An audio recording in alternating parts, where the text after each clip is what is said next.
Advocate talk channel में आपका स्वागत करता हूँ, अभिनंदन करता हूँ। आज का उपयोगी और काम आने लायक सवाल है, आत्मरक्षा का अधिकार कब तक लागू रहता है? कब हम आत्मरक्षा में हत्या को अंजाम देकर भी बच सकते? अच्छा सवाल पूछा है आपने सर। आपका सवाल बिल्कुल जायज़ है और लगभग हम सभी की ज़िंदगी में कहीं ना कहीं ऐसे मौके आते हैं जब हमें अपने परिवार की, अपनी संपत्ति की रक्षा के लिए इस हद तक जाना पड़ सकता है या पड़ता है कि दूसरे की हत्या की जा सकती। किसी को भी हत्या करना, किसी की भी हत्या करना कभी अच्छा नहीं लगता। ना कोई चाहता कि ऐसी परिस्थिति उसकी लाइफ में आए, मगर ये परिस्थिति ऐसी है कि कभी भी किसी की लाइफ में आ सकती है। तो इसलिए आपको मालूम होना चाहिए, आपको पता होना चाहिए कि कानूनन आपके पास क्या अधिकार है, कब आप किसी की हत्या कर सकते हैं और कब नहीं कर सकते, कब आपको आत्मरक्षा में बचाव के रूप में हत्या करने का मौका मिलेगा और आपको कानूनन बचाव मिलेगा जिससे आपको सजा नहीं होगी और कब आपको सजा होगी। तो उदाहरण के रूप में एक चोरी का उदाहरण लेके देखते हैं। पहले रात का समय है, आपके घर के अंदर चोर घुस आया, आपकी चोर से हाथापाई हुई। चोर एक हट्टा कट्टा जवान आदमी और आपने उस चोर को पकड़ने का प्रयास किया। उस चोर के हाथ में छुरा था,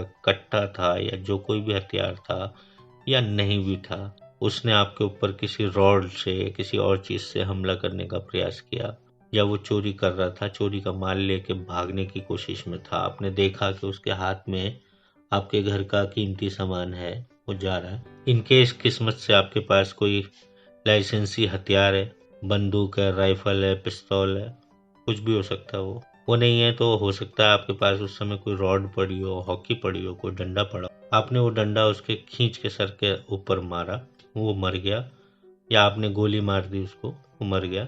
बिल्कुल आपको आत्मरक्षा का अधिकार प्राप्त है साहब।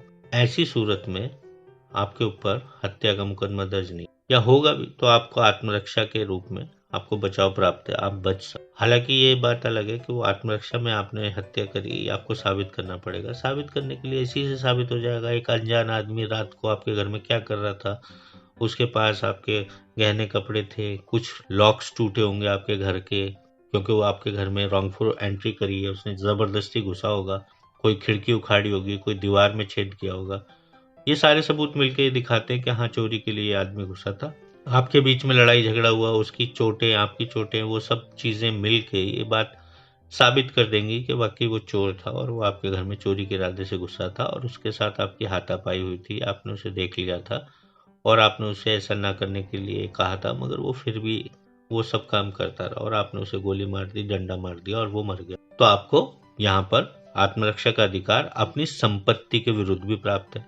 यानी आपकी संपत्ति की यदि चोरी की जा रही है, आपकी फसल चोरी की जा रही थी, उसको काटा जा रहा था, जलाया जा रहा था, तो आपने उसकी हत्या कर दी, आपको कानून में सेविंग्स प्राप्त है, आपको कोई सजा नहीं होगी। अब इसको, इसी उदाहरण को थोड़ा बदल के देखते हैं कि आपके यहाँ चोरी हुई, चोरी हो रही थी, आपने शोर मचाया, चोर निकल के आपका गहना कपड़ा लेके आपके घर से बाहर निकल। अब क्योंकि चोर तो अभी भी चोरी कर ही रहा है, आप पिस्तौल या डंडा लेके उसके पीछे भागे और एक लंबी दूरी पे उसका पीछा करके आपने उसे पकड़ लिया और उसको डंडे मारे और उसको गोली मार दी और वो मर गया। क्या अब भी आत्मरक्षा का अधिकार मिलेगा? नहीं जनाब, अब नहीं मिलेगा।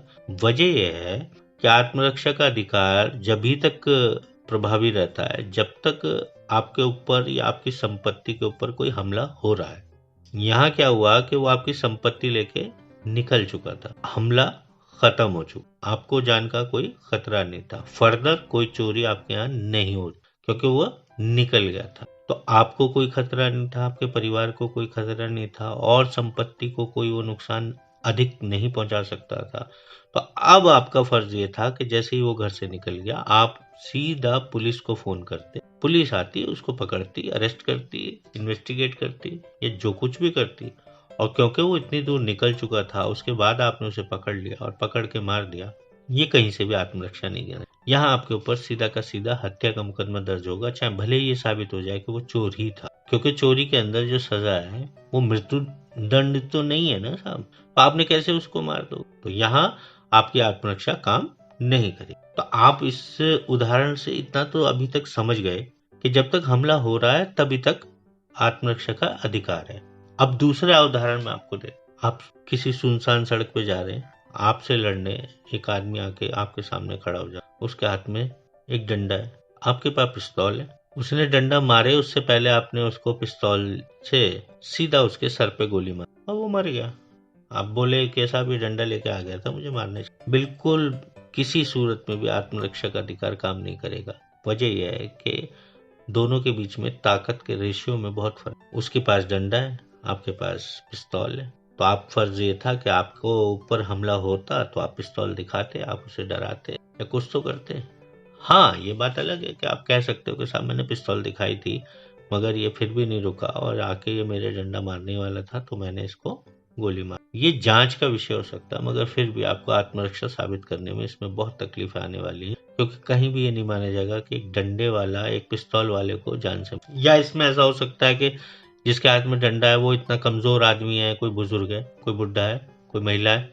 आप बोले कि ये मुझे मारने आ रही थी या ये बुढ़ा मुझे मारने आ रहा था इसलिए साहब मैंने जो है ये इनके ऊपर पिस्तौल चला दी और इनको मार। तो यहाँ आत्मरक्षा काम नहीं करी। ताकत का रेशियो, हाँ, यहाँ अगर वो 4 लोग होते और चारों डंडों से लैस होते और आप अकेले होते, भले ही आपके पास पिस्तौल होती और उन चारों ने आपके ऊपर हमला बोल होता, तो आप अपनी आत्मरक्षा में फायर कर सकते, उनको गोली मार देते। अब चाहे चारों को भी आप मार देते तो फिर भी जब जांच होती तो ये पता चलता साहब ये 4 लोग थे लूट के इरादे से, साहब इन्होंने राहजनी करनी थी, इन्हें आप उस राह से जा रहे थे और ये लोग सामने आ गए, अचानक से आपके ऊपर हमला कर दिया और इनको पता नहीं था कि आपके पास पिस्तौल है। और इन्होंने जब पिस्तौल देखी तो इन्होंने घेर के फिर भी हमला करना चालू रखा। आपने धमकी दी कि साहब पीछे हट जाओ, नहीं हटे ये लोग तो आपको उनके ऊपर गोली चलानी पड़ी, नहीं तो आपको ये पीट पीट के डंडों से जान से मार दे। यहाँ आत्मरक्षा का अधिकार लागू। दूसरा, फिर से एक बार पहले वाले उदाहरण पे चलते हैं जहाँ चोर आपके घर में घुसा। अब अगर चोर आपके घर में घुसा हुआ था और आपने मान लीजिए कि उस चोर को ओवर पावर कर लिया, यानी उसको पकड़ लिया। अब जैसे ही आपने उसे पकड़ लिया और पकड़ के आपने उसे बैठा लिया और मान लीजिए मोहल्ले के 10 लोग भी जमा हो गए कि साहब इसको पकड़ लिया गया, अब आपका आत्मरक्षा का अधिकार खत्म। वजह यह है कि अब वो कुछ आपके खिलाफ नहीं कर सकता, चोरी भी नहीं अब आगे बढ़ सकती, आपके आपके ऊपर हमला नहीं कर सकता क्योंकि आपने उसे पकड़ लिया ना। अब आपने पकड़ के उसे मार दिया, चांटे मार मार के, घूंसे मार मार के, डंडों से पीट के या जिसी भी तरीके से, तो आपने जिन लोगों ने भी उसे मारा है आप सबके ऊपर हत्या का मुकदमा दर्ज हो जाएगा। क्यों? क्योंकि अपराध होना रुक गया था, हमला होना रुक चुका था। उसके बाद आपने आत्मरक्षा के अधिकार का गलत प्रयोग किया, आपने उसको जान से मार दिया। आपका काम था उसको नजदीकी पुलिस स्टेशन ले जाएं या तो गिरफ्तार करके। जो लोग नहीं जानते उन्हें बता दूं कि पुलिस ही गिरफ्तार नहीं करती, कानून में आम आदमी को भी गिरफ्तारी करने का अधिकार प्राप्त है। आम आदमी भी किसी को गिरफ्तार करके ले जा सकता है, बस शर्त यह है कि उस इंसान ने कोई संज्ञेय अपराध किया हो। संज्ञेय क्या है ये कभी आपको विस्तार से मैं किसी वीडियो में जरूर शेयर करूंगा और समझाने का प्रयास करूंगा। अभी आप इतना समझो कि कुछ अपराध ऐसे होते हैं जिनके अंदर स्वयं कानून संज्ञान ले सकता है, यानी कोई भी व्यक्ति एफआईआर कर सकता है, और कुछ अपराध ऐसे होते हैं कि जिनमें संज्ञान सीधे अदालत लेती है, पुलिस को अधिकार नहीं होता, अदालत की मर्जी के बिना जांच नहीं की जाती। एनसीआर जैसे आप बोल देते हो मेरा मोबाइल खो गया तो उसके अंदर पुलिस इन्वेस्टिगेट नहीं कर सकती, या आपने बोला मेरे को चाटा मारा 123 धारा ले, उसमें भी पुलिस संज्ञेय अपराध नहीं है तो उसमें गिरफ्तारी नहीं होती है, उसमें भी जो है बिना मजिस्ट्रेट की मर्जी की जांच, इस तरह के अपराध।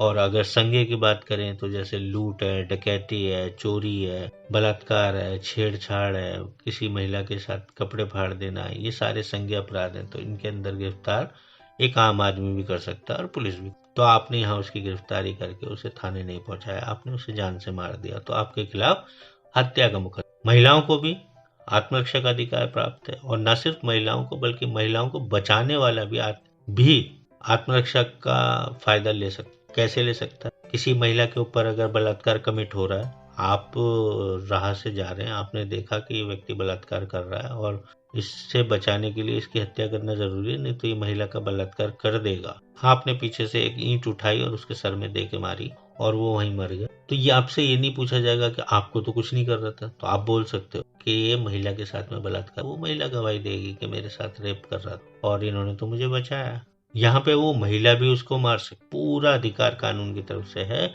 अगर महिला के साथ बलात्कार हो रहा है और वो उस बलात्कार से बचने के लिए अगर वो इस हद तक भी जाती है कि कोई भारी चीज उसके सर पे मार दे या किसी भी रूप से या किसी भी तरीके से उस बलात्कारी की हत्या भी कर दे, तो भी महिला को कोई सजा नहीं होगी। उसको आत्मरक्षा का अधिकार प्राप्त है, उसको बचाने वाले को। तो कभी भी कोई किसी महिला के साथ कुछ गलत हो रहा हो तो आप उसको रोक सकते, बाइज्जत रोक सकते हो, और इस हद तक रोक सकते हो कि बलात्कारी की हत्या भी आप कर सकते। मगर हर जगह आपको ये ध्यान देना होगा कि जब तक कोई अपराध चल रहा है तभी तक आत्मरक्षा का अधिकार खड़ा है। आप किसी का पीछा करते हो जहां, वहां आप ये भूल जाते हो कि वहां वो अपराध होना बंद हो गया।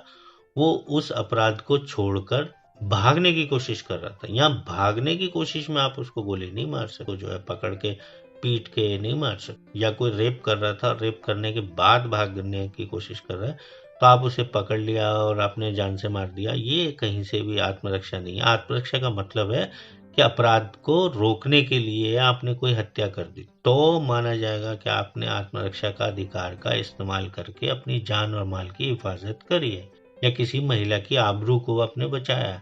आप सोचोगे नवीन जी इतना काय को जोर दे रहे हैं, बार बार क्यों बता रहे हैं? इसलिए बता रहा हूँ कि बारीक सा फर्क है। कभी भी आपकी जिंदगी में आएगा तो आप सोचोगे कि साहब चोरी तो चोरी कर रहा था, क्यों नहीं इसे पकड़ के मार सकते? ये तो बलात्कार कर रहा था, भाग रहा था, अब पकड़ लिया इसे, या करने के बाद आपने पकड़ लिया, अब क्यों नहीं इसे जान से मार दें? कह देंगे कि इसने ऐसे किया? नहीं। यहाँ अपराध जब खत्म हो गया, आपका आत्मरक्षा का अधिकार खत्म हो गया। जब तक हमला जारी है तब तक आत्मरक्षा का अधिकार आपके पास खड़ा हुआ है। जैसे ही हमला रुक गया, चाहे वो किसी भी रूप में रुक गया, आपने उसे पकड़ लिया या वो आपके पास से भाग गया, आपका आत्मरक्षा का अधिकार खत्म। तो इसलिए इससे छोटी सी सलाह को आपको देना था साहब, आप ध्यान रखेंगे। उम्मीद है आप आत्मरक्षा के अधिकार के बारे में एक बारीक बात को समझ पाए होंगे। तो इसलिए कभी भी आपके ऊपर कोई हमला हो रहा है, उस दौरान तक आपके पास आत्मरक्षा का अधिकार उपलब्ध है।